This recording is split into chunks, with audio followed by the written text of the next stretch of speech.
Bonjour à tous. Aujourd'hui, on va analyser votre facture d'électricité afin de déterminer la puissance à installer à la maison.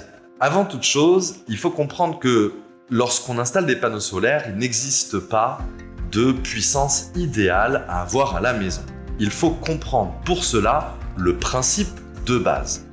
Vous allez le voir juste ici. Plus on a de panneaux solaires, plus on produit d'électricité et plus on peut faire d'économies. À l'inverse, lorsqu'on a moins de panneaux solaires, on produit moins d'électricité et donc on fait moins d'économies. La puissance que vous mettrez donc à la maison dépend directement des économies que vous souhaitez faire. On va regarder un petit peu plus près sur une facture d'électricité et ensuite on va déterminer la puissance qu'on pourrait mettre en fonction des objectifs que l'on souhaite atteindre. Alors, regardez juste ici. Sur cette facture d'électricité, vous pouvez voir que là, on a toujours ce que l'on appelle l'abonnement. L'abonnement étant un prix fixe par mois qui variera en fonction de votre fournisseur d'énergie et qui oscille fréquemment entre 10 et 20 euros par mois lorsque l'on est en monophasé. Lorsque l'on est en triphasé, il faut s'attendre à payer au-dessus de 20 euros par mois et en fonction de la puissance que l'on souhaite avoir en abonnement, ça peut même monter à plusieurs dizaines d'euros par mois, voire jusqu'à 50, voire 100 euros par mois d'abonnement. La deuxième catégorie que vous voyez là, c'est tout simplement la consommation. La consommation est fonction du kilowattheure, c'est-à-dire que plus on consomme, plus on paye.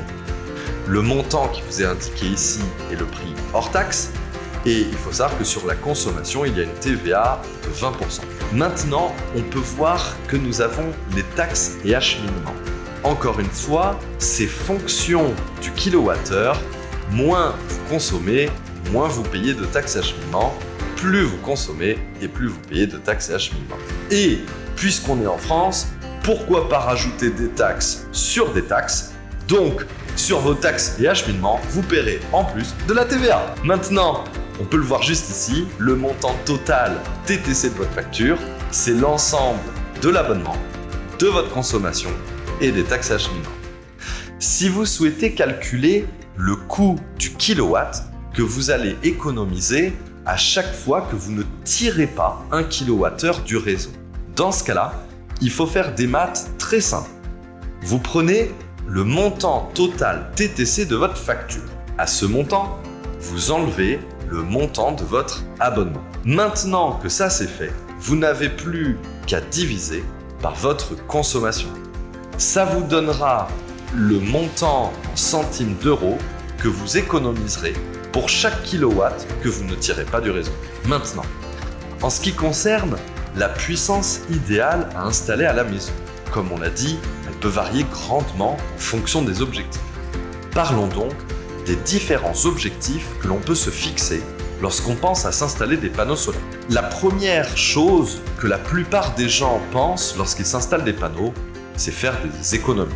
Donc, le premier objectif, faire des économies sur la facture. Plus vous souhaitez en faire, plus vous mettrez de panneaux. Moins vous souhaitez en faire, moins vous mettrez de panneaux. C'est aussi simple que ça. Le deuxième objectif d'une installation solaire pourrait être d'avoir quelque chose le plus rentable possible. Dans ce cas-là, on va réfléchir un peu différemment. On ne va pas nécessairement se dire on va rajouter plein de panneaux. Non, parce que si l'idée c'est de vendre de l'électricité à 4 centimes alors qu'on peut l'autoconsommer à 20 ou 25 centimes, il faut mieux l'autoconsommer. Donc, si on veut maximiser le retour sur investissement, les deux métriques qui vont compter, c'est d'une part le prix d'acquisition de votre installation solaire et le fait de maximiser l'autoconsommation.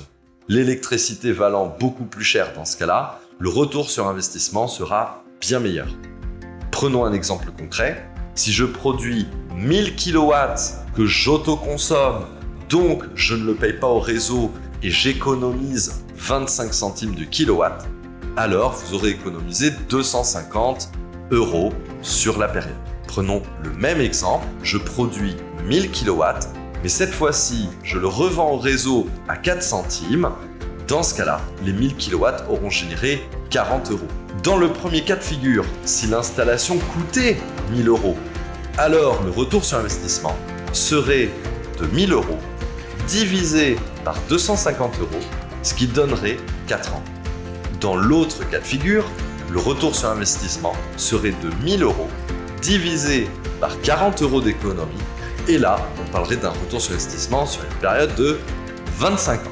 C'est quand même vachement plus long. Le troisième objectif pourrait être d'être indépendant. Si vous habitez dans un endroit où les coupures de courant sont fréquentes, où toutes les semaines vous devez changer ce que vous avez dans votre frigo parce que les coupures de courant ne vous ont pas permis de conserver les aliments de la meilleure des manières, alors dans ce cas-là, vous pouvez opter sur un système avec panneaux solaires, avec batterie et avec ce qu'on va appeler le système de backup qui va vous permettre de continuer de produire de l'électricité même en cas de coupure chez EDF. Ces systèmes sont bien plus chers, mais ils répondent à un autre problème.